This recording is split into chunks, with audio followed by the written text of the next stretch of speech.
नमस्कार, स्वागत है आपका जी बिजनेस में। मैं हूं दीपक डोभाल और आप देख रहे हैं आपकी खबर आपका फायदा। दुनिया का सबसे बड़ा वैक्सीन अभियान यानी कि भारत का महा वैक्सीन अभियान 1 साल हो चुके हैं और कोरोना को मात देने के लिए सिर्फ 1 साल के भीतर हमने 150 करोड़ से ज्यादा लोगों को वैक्सीनेशन देकर इतिहास रच दिया है। लगभग 68% लोग जो हैं वो दोनों डोज देश में लगवा चुके हैं और 92% लोगों को फर्स्ट डोज मिल चुकी है। लेकिन इसके बावजूद चुनौतियां अभी बाकी हैं।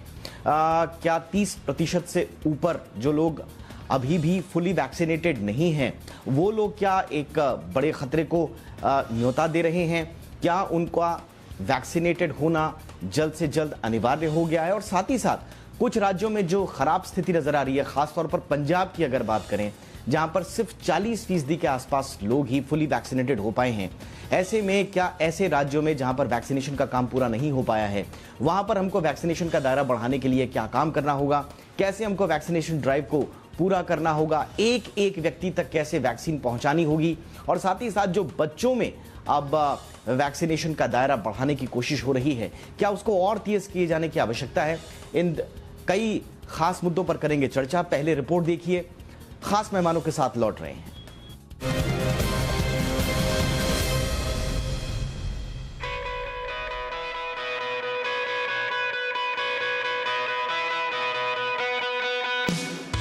ये किसी ऐतिहासिक उपलब्धि से कम नहीं है कि 1 साल में कोरोना वैक्सीनेशन 150 करोड़ के आंकड़े को पार कर गया है।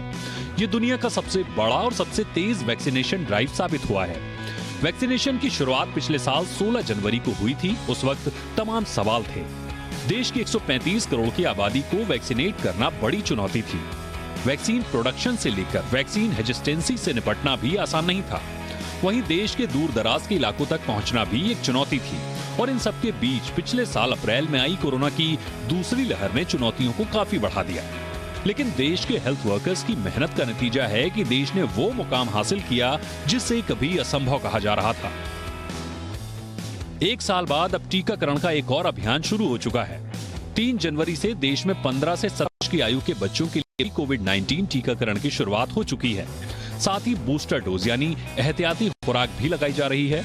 वैक्सीनेशन ड्राइव के इस महाअभियान में अब तक देश के करीब 68% एडल्ट आबादी को दोनों डोज लग चुकी है। वहीं 92% आबादी को कम से कम 1 डोज लग चुकी है। हालांकि इस महामारी को हराने के महाअभियान में 15 साल से कम उम्र के बच्चों का टीकाकरण अभी भी चुनौती बनी हुई है। स्कूल बंद चल रहे हैं। घर में कैद बच्चों को सुरक्षा कवच देकर स्कूल तक पहुंचाना अब सरकार की प्राथमिकता होनी चाहिए। उम्मीद की जा रही है कि मार्च महीने में 12 से 14 साल के बच्चों में भी टीकाकरण की शुरुआत हो जाएगी। फिलहाल देश में 8% की ऐसी आबादी है जिसे टीके की एक भी डोज नहीं लगी है। ऐसे लोगों को वैक्सीनेशन ड्राइव से जोड़ना भी सरकार के लिए चुनौती है। लेकिन टीकाकरण के 1 साल के अभियान को देखते हुए कह सकते हैं कि देश जल्द ही कोरोना पर विजय पालेगा। ब्यूरो रिपोर्ट, जी मीडिया।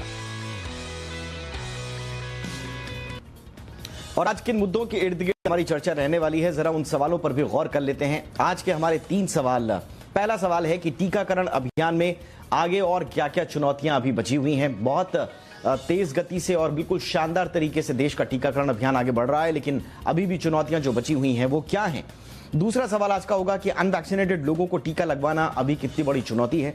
क्या ये जो आंकड़ा हमारे सामने है 68% के आसपास का फुली वैक्सीनेटेड और 92% का सिंगल डोज वैक्सीनेटेड लोगों का, ये पर्याप्त है, सेटिस्फैक्ट्री है, या इसमें और तेजी लाने की जरूरत है? और तीसरा सवाल ये कि 15 साल से कम उम्र के बच्चों का वैक्सीनेशन कब तक होगा? हमारे रिपोर्ट में भी आपने देखा कि 12 से 14 के बच्चों को वैक्सीनेशन क्या तैयारियां जोरों शोरों पर हैं, लेकिन सभी बच्चों को कब तक वैक्सीनेशन लगेगा, ये एक बड़ा सवाल।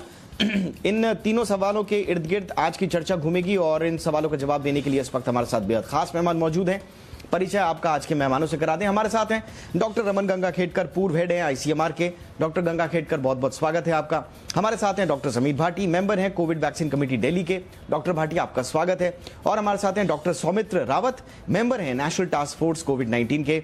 डॉक्टर रावत, आपका भी हमारे शो पर बहुत बहुत स्वागत है। डॉक्टर रावत, मैं चर्चा की शुरुआत आपसे ही करना चाहूंगा। सर, 1 साल जो ये पूरा वैक्सीनेशन का ड्राइव रहा है, पूरी दुनिया में हमने न सिर्फ सुर्खियां बटोरी बल्कि तारीफें भी बटोरी हैं। बहुत ही ऑर्गेनाइज तरीके से, बहुत ही शानदार तरीके से वैक्सीनेशन ड्राइव आगे बढ़ा है। लेकिन ये जर्नी अब तक जिस मुकाम पर है 68% फुली वैक्सीनेटेड, क्या ये एक्सपेक्टेड लाइंस पर है सर, या इसमें अभी और तेजी लाई जानी बाकी है? I think thank you very much Deepak ji, मुझे इनवाइट करने के लिए। वैक्सीनेशन ड्राइव बहुत बहुत बहुत अच्छी रही है। जैसे कि आपने बताया 92% को फर्स्ट डोज लग चुका है और 68% को सेकंड डोज लग चुका है। थोड़ा सा जिनको फर्स्ट डोज लग चुका है थोड़ा हेजिटेंसी है सेकंड डोज लगवाने के लिए, तो उसके लिए मैं आपके चैनल के माध्यम से आग्रह करता हूं उन सब लोगों को जिन्होंने सेकंड डोज नहीं लगवाया है और थोड़ा हेजिटेंसी है कि आप सेकंड डोज लगवा लीजिए। और जैसा आपने बताया है कि 8 to 9% पॉपुलेशन है जिनको कि अभी फर्स्ट डोज भी नहीं लगा है, तो उनसे भी आग्रह है कि आप टीकाकरण जरूर कराइए, क्योंकि जो हमारा कोरोना से जीतने के लिए हैं 4 चीजें हैं, जिनमें 3 हैं कोविड एप्रोप्रिएट बिहेवियर, कि आपको मास्क पहनना है, मुंह और नाक दोनों को कवर करना है, सोशल डिस्टेंसिंग मेंटेन करना है, वो उसका मतलब 2 गज की दूरी रखनी है, आप हाथ को कहीं पर भी बाहर एक्सटर्नल सरफेस पे टच करते हैं हाथ को धोना है या सैनिटाइज करना है, और चौथी चीज है जब भी आपका वैक्सीन का नंबर आए वैक्सीन जरूर लगवाइए। अगर हम ये चारों चीजें करेंगे तो हम कोरोना से जंग जीतेंगे। बीच में थोड़ा ढिलाई हो गई थी, हल्के में हमने ले लिया था नवंबर दिसंबर में, उसके कारण आपने देखा केसेस बढ़ गए हैं, तो हमको ढिलाई नहीं रखनी है और ये सब चीजें हमें जरूर करना है। बिल्कुल डॉक्टर गंगाखेडकर, जैसा कि डॉक्टर रावत ने भी कहा कि फर्स्ट डोज लेने वाले जो लोग हैं उनमें तो हमने देखा कि काफी उत्साह था, हेजिटेंसी इतनी ज्यादा नहीं थी, लेकिन फर्स्ट डोज के बाद सेकंड डोज लेने में जो लोगों ने थोड़ी हेजिटेंसी दिखाई है, हालांकि दुनिया के आंकड़ों का अगर हम अध्ययन करें तो हमारे यहाँ इस तरह की हेजिटेंसी कम है, लोगों में रुझान है वैक्सीनेशन लेने का। कारण बहुत सारे हो सकते हैं, हेजिटेंसी भी है, कुछ हमारे यहाँ स्थितियां ऐसी हैं कि वैक्सीन हम दोनों डोज दे नहीं पा रहे हैं लोगों को।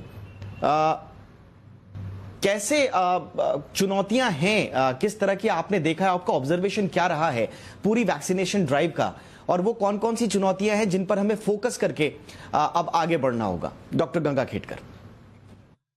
इसमें कई कई चीजों की वजह से शायद लोगों ने सेकेंड डोज लेने में थोड़ी सी हमको दिक्कत हुई है। सबसे पहली बात अगर हमको समझना है कि फर्स्ट डोज लेने के बाद में सेकेंड डोज में का जो अंतर था, क्योंकि ज्यादातर लोगों को 90% लोगों को ऑलमोस्ट कोविशील्ड मिल चुका है। अब ये लोगों में जब हम देने निकले थे तो उसमें 2 डोज में का इंटरवल बदलते गया और उसकी वजह से लेने वालों की तादाद और लेने वालों का जो कंफ्यूजन था, दोनों में आपको दिक्कत दिखाई दी और उसका कवरेज थोड़ा सा कम दिखाई देना शुरू हो गया। अब शायद वो क्लैरिटी है, उसकी वजह से शायद ये इशू ज्यादा असर नहीं करेगा। लेकिन अभी के समय अगर मुझे लगता है कि अभी सबसे बड़ा चैलेंज क्या होगा, ये ओमिक्रॉन का जो वेरिएंट आया है, जिसकी वजह से लोगों को जल्द से जल्द ये बीमारी लगने का डर, कई जगह पे अगर आप जाएं, बहुत सारे लोग साथ में रहें, तो उस जगह पे बीमारी लगने के डर की वजह से लोग आगे आना थोड़ा सा मुश्किल हो जाएगा।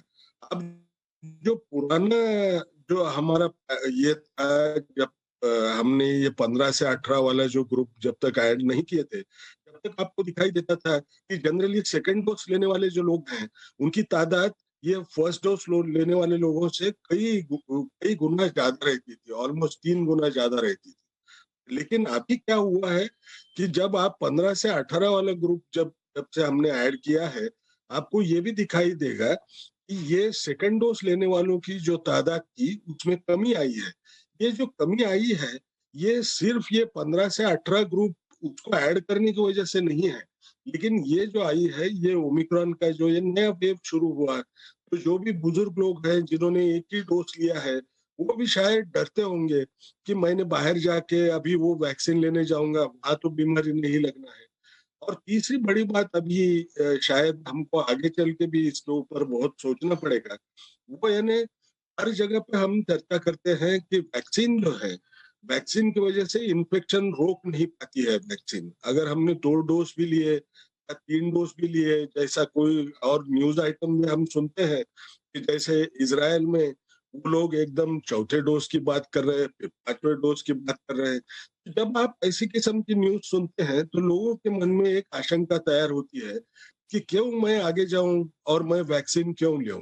अब इसमें लोगों ने ये समझना बहुत जरूरी है, ये जो वैक्सीन है, ये नए सिरे से इन्फेक्शन होने को रोकने में उतनी ढंग से कामयाब नहीं होती है, लेकिन इसकी वजह से ये वैक्सीन के 2 डोज लगने से या वैक्सीन का और एक बूस्टर लेने की वजह से हम जो कर रहे हैं वो हमारे शरीर को इतना मजबूत बना रहे हैं कि शरीर के अंदर अगर विषाणु गया, हमको सीवियर कोविड डिसीज नहीं होगा, हॉस्पिटल में भर्ती होने की जरूरत नहीं गिरेगी और हमारी मौत नहीं होगी।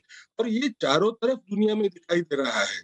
लेकिन आप अगर एक लेमैन के हिसाब से अगर देखें तो ये जो ओमिक्रॉन की वजह से नंबर्स बढ़ रहे हैं, वो जब हम सुनते हैं कि यूके में इतने केसेस बढ़ गए, यूएसए में इतने केसेस बढ़ गए, तो लोगों के मन में आशंका कि ये वैक्सीन उतनी कारगर है क्या आने का चांस होता है। लेकिन हम सबको मिलके कुछ अच्छी कम्युनिकेशन कैंपेन चलाना पड़ेगा कि वैक्सीन लेने से के बाद में जो भी कोई इन्फेक्शन होता है, उसमें उस इन्फेक्शन में उतनी ताकत नहीं रहती है। आपका शरीर उस विषाणु के खिलाफ अच्छे ढंग से लड़ता है। इसलिए हमको कम से कम ये दूसरा डोज जो आपका बचा है, उसको हमने सबसे पहले लेना है। और जो लोगों ने पहला डोज भी नहीं लिया है, उन लोगों ने भी वो कोशिश करना है कि हमको जल्द से जल्द ये दोनों डोज लेके हम सुरक्षित कर लें।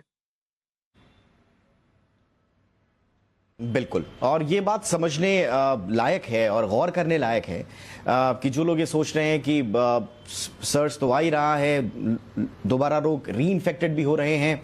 और जैसा कि डॉक्टर रमन गंगाखेडकर ने भी कहा कि यूएस के, यूके के, जर्मनी के डेटा देखकर लोग ये भी सोचने लग जाते हैं कि फिर वैक्सीन लगा के फायदा क्या है। लेकिन आपको ये भी देखना होगा कि बहुत सारे डेटा हमारे ही देश की स्टडीज के बाद आए हैं, जिसमें साफ तौर पर यह कहा गया है कि जो लोग हॉस्पिटलाइज्ड हैं, जो लोग सीवियर हैं, जिन लोगों को हॉस्पिटलाइजेशन की नौबत आई है, इनफैक्ट जिन लोगों की मौत हुई है, वो ज्यादातर वो लोग हैं जो पार्शियली वैक्सीनेटेड हैं या अनवैक्सीनेटेड हैं। और ये सिर्फ भारत की बात नहीं है, ये पूरी दुनिया की बात है, चाहे वो यूएस का एग्जाम्पल हो चाहे यूके का एग्जाम्पल हो। संकट उन्हीं लोगों पर ज्यादा आया है जिन लोगों को या तो एक भी डोज नहीं लगी थी या जिन्होंने सिर्फ एक डोज ही ली थी। इसलिए इसमें कोताही करना खतरे को दावत देना है। डॉक्टर समीर भाटी, आपका एक्सपीरियंस पिछले 1 साल का कैसा रहा, और हेजिटेंसी जो अभी भी थोड़ी बहुत है लोगों में, उसको दूर करने के लिए क्या करना होगा?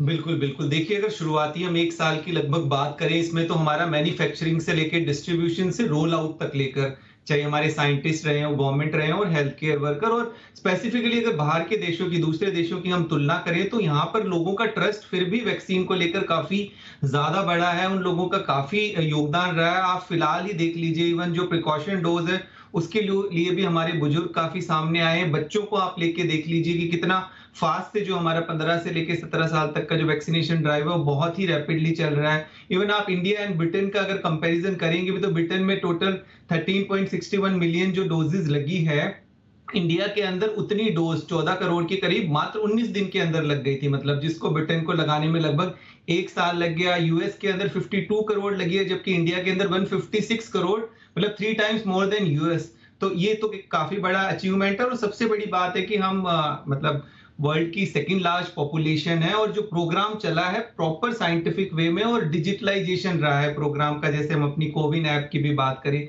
जबकि भारत का हमने जिस तरह से अभी देखा पूरे 1 साल में, अगर यहाँ की पॉपुलेशन डिस्ट्रीब्यूशन की भी बात करें तो urban, semi urban, rural areas, rural में भी आदिवासी एरिया, तो आप देखिए किस तरह के कितने ज्यादा चैलेंजेस थे। उसके बाद भी इवन आप भारत की बात करिए, भारत ने अपनी वैक्सीन जो मैत्री प्रोग्राम है उसके तहत लगभग 12 करोड़ के करीब वैक्सीन भी वो 79 नेशंस को दे चुका है, क्योंकि हम बात कर रहे हैं कि ग्लोबली वैक्सीनेशन की, जब तक सब सुरक्षित नहीं है तब तक कोई सुरक्षित नहीं है। तो पूरी तरह से जो प्रोग्राम है उसमें किसी तरह का कोई, मुझे लगता नहीं है कि कोई किसी तरह की हमारी कैपेबिलिटीज के अंदर कोई कमी है। आप ये देखिए कि एक दिन के अंदर लगभग हम 2.5 करोड़ के करीब भी जो है डोजेस लगा चुके हैं। तो कैपे हमारी लॉजिस्टिकली कोई इस तरह का चैलेंजेस नहीं है। 2.5 करोड़ तो कितने सारे कंट्रीज, इवन हम न्यूजीलैंड की बात करें तो वहां की उसके 5 गुना, उस कंट्री के 5 गुना पॉपुलेशन को हमने एक सिंगल डेज के अंदर वैक्सीनेट किया है। जबकि न्यूजीलैंड ने उस तरह से कोविड का मैनेजमेंट ठीक किया था, पर अभी तक वो 50 लाख लोगों को ही वैक्सीनेट कर पाए। तो मैं समझता हूं वो उतनी हेजिटेंसी लोगों के अंदर नहीं है। और अगर हम ओवरऑल सिंगल डोज का भी वैक्सीनेशन की बात करें तो इंडिया उसमें भी लीड कर रहा है। 93% के करीब हमारा सिंगल डोज वैक्सीनेशन हो गया है, जबकि जर्मनी 74% है, फ्रांस 79% है, इटली का 82% एंड यूएस 75%। तो उसमें भी हम लीड कर रहे हैं। फिलहाल जो करंट चैलेंजेस है, अगर पहले शुरुआती दिनों की मैं हेजिटेंसी की बात करूं तो उस समय कुछ हमारे रिलीजियस फैक्टर थे, कुछ सोशल फैक्टर थे, पर जब हमने रियल टाइम डेटाबेस देखा तो वो भी काफी हद तक क्लियर हो गए हैं। कुछ हेल्थ इश्यूज को लेके लोगों के सवाल थे और कुछ मिस इन्फॉर्मेशन जो कि सोशल मीडिया पे, हालांकि जो मिस इन्फॉर्मेशन वाला ये वाला चैलेंज अभी भी बरकरार है। साइड इफेक्ट को लेके लोगों को कुछ चैलेंजेस रहे, जिसका भी काफी हद तक उनके अंदर अब क्लैरिटी हो गई है। हाँ, इसमें एक चीज हमें आगे जो फर्दर हेल्प करेगी। डॉक्टर रावत, अब कितना इंपॉर्टेंट हो गया है और फिलहाल जिस रफ्तार से हम 15 साल से कम उम्र के बच्चों के लिए वैक्सीनेशन की तैयारी कर रहे हैं, क्या वो संतोषजनक है? आई थिंक दीपक जी बहुत ज्यादा संतोषजनक है। आपने देखा होगा 15 साल से 17 साल के बीच में 3.5 करोड़ को वैक्सीन लग चुकी है और मुझे पूरी उम्मीद है कि इस महीने के अंत तक जितने भी हमारे एडोलेसेंट बच्चे हैं 15 से 17 साल के, उन सबको वैक्सीन लग जाएगी। और उसके बाद में जहां तक मेरा सोचने का है 12 से 15 साल के जो बच्चे हैं उनमें भी स्टार्ट हो जाएगी। अभी हमारी लगभग 31 करोड़ वैक्सीन बनती हैं हर महीने। अगले 1-2 महीने में यही वैक्सीन हमारी 50 करोड़ के करीब बनने लगेंगी। और जब 50 करोड़ वैक्सीन बनने लगेंगी हर महीने और हमारे पास और भी वैक्सीन मार्केट में आ जाएगी, जिसमें बायोलॉजिकल ई है, ज़ाइकोव डी है, तो हमारे पास काफी वैक्सीन की मात्रा होगी और हम सब लोगों को पूरी तरह से कवर कर लेंगे। बिल्कुल। डॉक्टर गंगाखेडकर, बच्चों की वैक्सीन के साथ साथ अब बूस्टर डोज पर भी सबका फोकस है।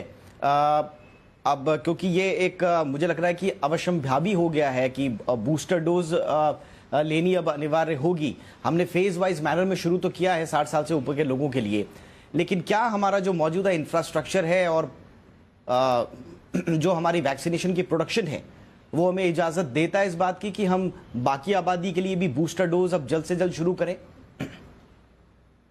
नहीं, अभी तो सबसे बड़ा जो इश्यू हमको हैंडल करना पड़ेगा बूस्टर डोज में, तो आपने देखा हेल्थ केयर वर्कर्स और फ्रंटलाइन वर्कर्स, आप अगर देखते हैं तो ज्यादातर इन लोगों में ये जब ये तीसरी वेव आई है उसमें इन्फेक्शन बहुत तेजी से फैल चुका उन लोगों में। और उसकी वजह से एक परिणाम होगा कि ये लोगों को 3 महीने के बाद में बूस्टर डोज देने की नौबत आएगी, क्योंकि उनको ऑलरेडी ओमिक्रॉन के वजह से इन्फेक्शन हो चुका है। और ये तादाद इतनी बड़ी है, जितना आप हेल्थ वर्कर्स देखेंगे या फ्रंटलाइन वर्कर्स में जब देखेंगे तो ये तादाद बड़ी रहने की वजह से हमको दूसरे ग्रुप को देने में ये आसानी हो जाएगी, क्योंकि इनमें जो इन्फेक्शन का रेट है ये काफी ज्यादा है। क्या हमको प्रोडक्शन कैपेसिटी का उतना डर है? प्रोडक्शन कैपेसिटी का डर नहीं है।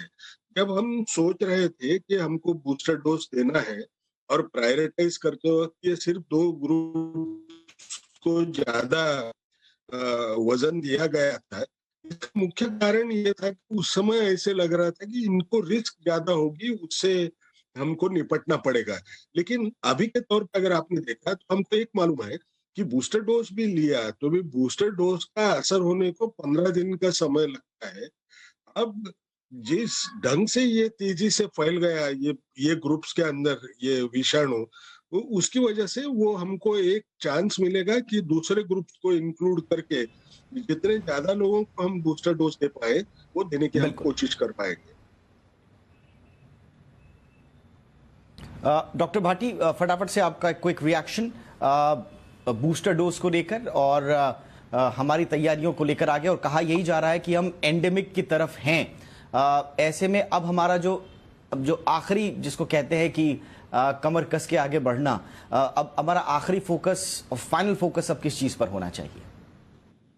बिल्कुल बिल्कुल, अगर आप आखिरी पड़ाव की बात करें तो जो अभी आपने डेटा दिखाया था, जो अनवैक्सीनेटेड ग्रुप है और एक पार्शियली वैक्सीनेटेड ग्रुप है, उसमें आइडेंटिफाई करना है कोमॉर्बिड वाले, क्योंकि वो बहुत ही हाई रिस्क वाले हैं, तो उनको हमें सेकेंड डोज और अनवैक्सीनेटेड लोगों को वैक्सीनेट करना होगा। और बच्चों के लिए हमें स्कूल्स को भी इन्वॉल्व करना पड़ेगा, स्पेशली प्राइवेट स्कूल्स को, ताकि हम उस वैक्सीनेशन ड्राइव को और भी ज्यादा अधिक स्पीड अप कर सके।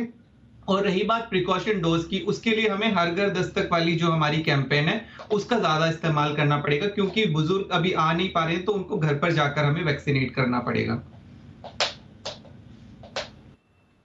बिल्कुल, यानी कि वैक्सीनेशन ड्राइव को आगे बढ़ाने के लिए अगर हमें कुछ नए तरीके भी अपनाने पड़े तो उनसे हमें पीछे नहीं हटना होगा।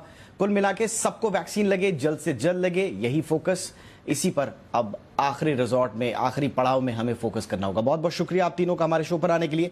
Doctor Raman Gangakhedkar, thank you so much sir. Doctor Sameer Bhati, शुक्रिया सर। डॉक्टर सौमित्र रावत, आपका भी बहुत बहुत शुक्रिया, महत्वपूर्ण समय आपने निकाला। आपकी खबर, आपका फायदा में इतना ही। इजाजत दें, नमस्कार।